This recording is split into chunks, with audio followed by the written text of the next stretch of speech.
ബാബുജാൻ എന്ത് ലോക്കപ്പിലാ. ലോക്കപ്പിലോ? അതിനാ പരിപാടി? നിനക്കറിയാമല്ലോ, സാധാരണ മദ്യപിച്ച് വണ്ടി ഓടിക്കുന്നവരെ പിടിച്ചു കഴിഞ്ഞാൽ ഹോസ്പിറ്റലിൽ കൊണ്ടുപോയി ബ്ലഡ് ചെക്ക് ചെയ്യിപ്പിച്ചേച്ച് ഫൈനും അടിച്ച് വിടാറാ പതിവ്. ഇതിപ്പോ എന്നാന്നറിയില്ല, ഒരുമാതിരി മുൻവൈരാഗ്യം തീർക്കുന്ന പോലെ. നേരത്തോട്ടായിരുന്നു വക്കീൽ വന്നേ. വാ, തോപ്പിൽ ജോപ്പാ. ഒയ്യോ, ഇതാരാ ഇത്? വക്കീൽ സാറിന് ആളെ മനസ്സിലായില്ലേ? വാകത്താനം കബഡി ടീമിന്റെ ക്യാപ്റ്റൻ ജോർജ് സാറ്. ഭയങ്കര കളിക്കാരനാ. സാറ് വന്നോടനെ കളി തുടങ്ങിയല്ലേ? ഓ, നിർത്തി നിർത്തി. ഇത് കബഡിക്കളമല്ല, പോലീസ് സ്റ്റേഷനാ. ഓ, അറിയാവേ, ഞങ്ങൾ ഈ കബഡി കളിക്കുമ്പോ എതിരെ നിൽക്കുന്ന ടീമിലെ അംഗങ്ങളുടെ പദവി നോക്കാറില്ല. അവര് ഞങ്ങൾക്ക് വെറും എതിർ ടീമാ. അത് ആ സ്പോർട്സ്മാൻ സ്പിരിറ്റ്. അത് കളി കഴിയുമ്പോ അങ്ങ് തീരണം.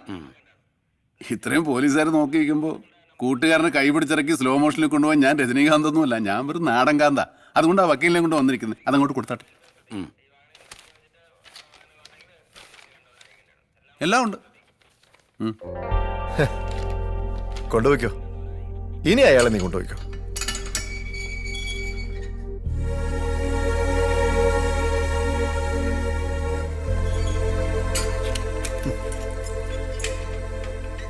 കണ്ടവനെ ഉപദ്രവിച്ചായിരുന്നു? ഒന്നുമില്ലടാ, രണ്ടെണ്ണം അടിച്ചോ മാറിക്കോളൂ.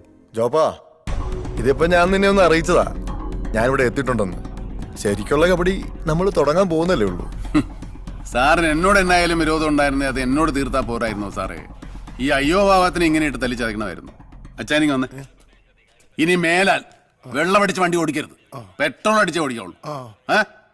എന്നൊക്കെ ആയാലും സാർ ഈ പാവത്തിനോട് ചെയ്ത നെറികേടനെ സാറിനോട് ദൈവം ചോദിക്കും എന്നൊന്നും ഞാൻ പറയത്തില്ല. ജോപ്പൻ ചോദിക്കും. വാച്ചേ, ജോപ്പനെ ചോദിക്കൂ. നിനക്ക് കിട്ടിയൊന്നും പോരല്ലേടാ.